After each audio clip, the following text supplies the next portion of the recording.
taga-balay. Taga-balay-balay.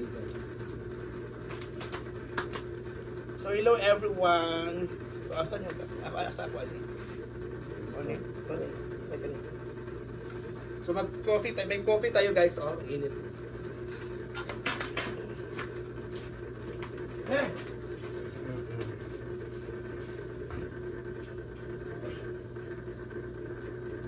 Kain tayo guys. Kasi ngayon kasi ay punta kami doon sa ngayon kasi may papuntahan kasi kami ngayon.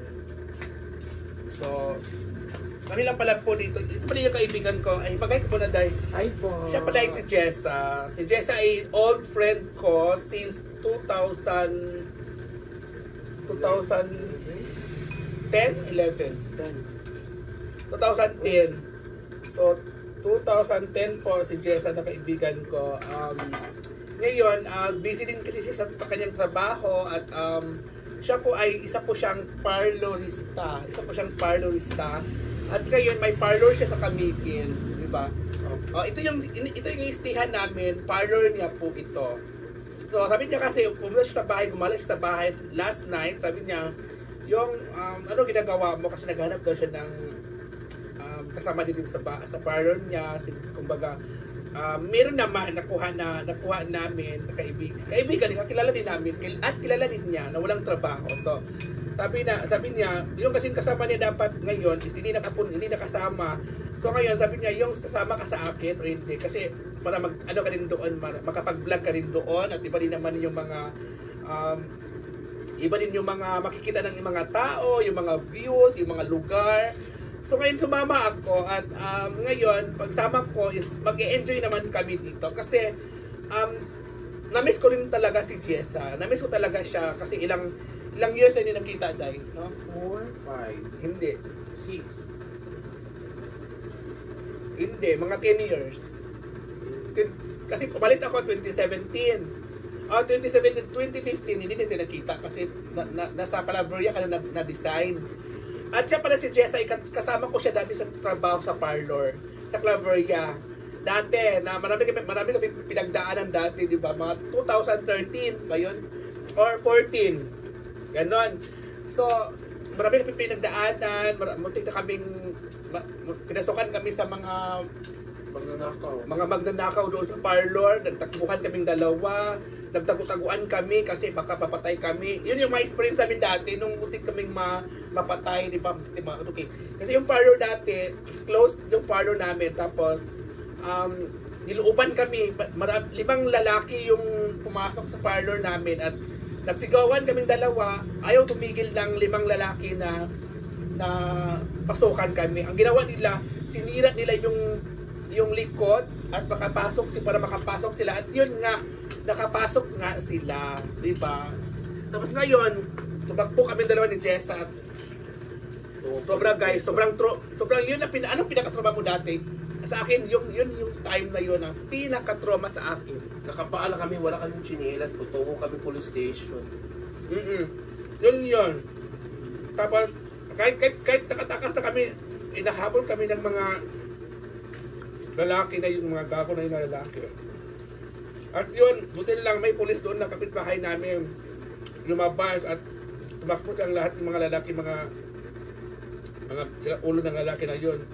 Which is kami, tulog na talaga kami ni Jess at that time. Dala sila ng kahoy at saka parang Ano nga kan? Kaya, hindi bakit nagtatanong sa akin, hindi ka sa papilo ko. Jess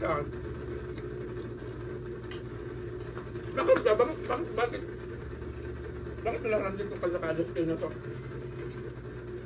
Dahil sa live-in partner ko, yung lalaki ko, tapos after 8 months, ay hindi pala, 4 years kami, tapos yung nakaraan na buwan na tawag doon, August 26 yung hiwalay kami. 3 buwan na yata kami hiwalay. Tapos sabi niya hindi daw iwanan. Kami talaga dito nagtayo sa salon. Pagkatapos, pinabiyaan ako niya sa ere, ganyan. Kasi Jella, broken naman to. Kami dalawa broken, pero hindi na ako mag-love life. Mga after 5 years, hindi na ako mag-love life. Takot na ako.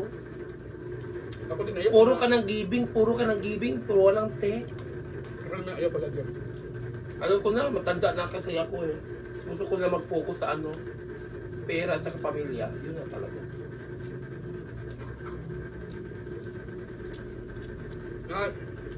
Yun pala yung dahilan.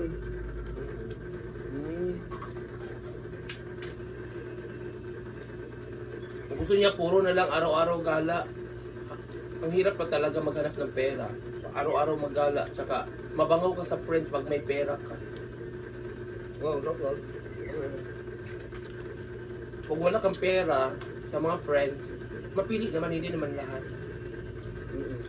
Pagkatapos, kung wala ka ng pera, hindi ka mapansin. So, sabi ko sa boyfriend ko na ipon lang tayo ng ipon kasi po, nandito naman tayo sa Camiguin, ipon lang tayo ng ipon kasi mayroong matutunguhan. Pero ang diferensya, pinabiyaan naman anak ko niya, kaya gusto niya magalagala kasi bata pa kasi siya. Bata pa isip. Yun na, pag single na lang ako. Kaya pala ano ka, single ka ngayon. Saka si Jella, broken naman po. Ako naman, talaga, to be honest talaga. Broken siya, yung broken na ano, yung rice terraces. Ako naman, kaya ako pumunta dito, sumama ko sa kanya kasi gusto ko rin mag-anuin. Move on siya for sure. Kasi nga, di ba nag-business, di ba may business kasi ako. Ay, hindi lang pala ako.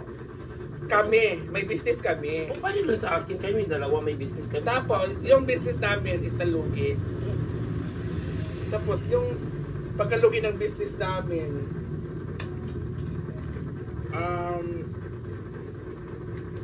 walang napatunguhan. At naubos lahat at nakautang pa ako that time. Pero ngayon okay naman. Kaya ko naman siyang isolve yung utang kasi may sahod naman ako every month. Kung magpupursige ako, kung magpupulag ako at basta sobrang naubos talaga ako. Tapos yun, sabi ko kung sabi ko sa kanya, kung yan lang man ang gagawin mo na wala namang nangyayari sa ginagawa nating effort or lalo na ako at iwalay na lang. Mas mabuting tanggalin natin yung yung pagiging pagkakaibigan natin, pagiging partner. Hindi naman siya partner, wala naman ako doon. Ano siya? Hindi siya lalaki, parang bisexual. Parang bakla siya, ganun. Bakla siya. For short, bakla siya. Oo, ganun. Tapos, yun, sabi ko, bakit? Kasi lagi nilang sinasabi sa akin, problema, ganito, ganyan. Yung may problema, yung ganito, yung ganito. Ako naman, napapasa, bakit problemahin yun na okay naman puro yun? Puro siya bigay. Tapos, puro siya give. Walang cake. Tapos, ubos na pera niya. May utang pa. Di wala.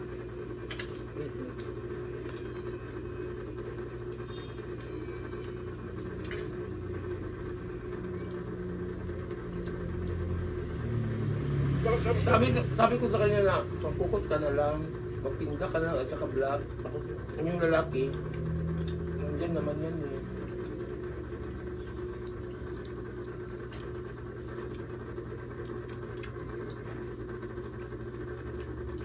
Pero buti na ikaw dahil nakalicover ka. Huwag ko lang mag-isa dito sa salon. Move on na lang. Move on. Alam mo, bilib ako sa'yo kasi kahit ikaw naman dito, kinakaya mo.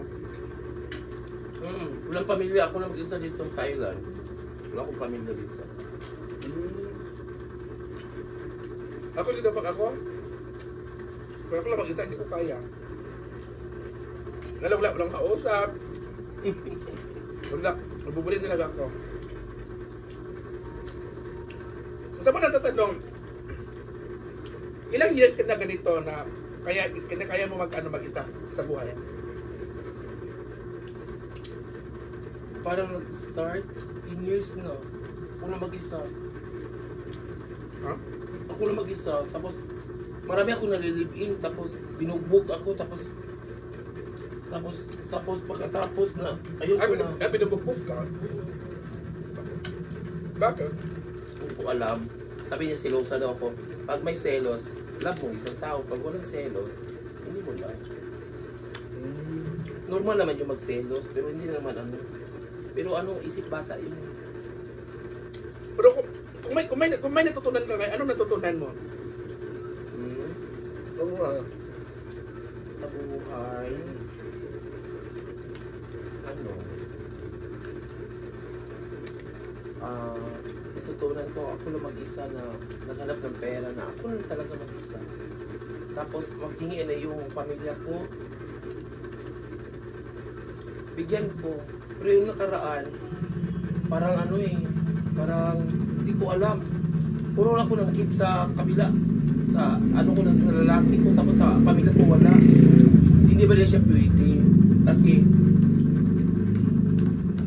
end of the day, sa pamilya ka naman uuwi. Doktor. Natutunan ko na ano lang, happy-happy na lang. Tapos, meron namang love life, pero ayoko na mag-live-in, yan, ganyan.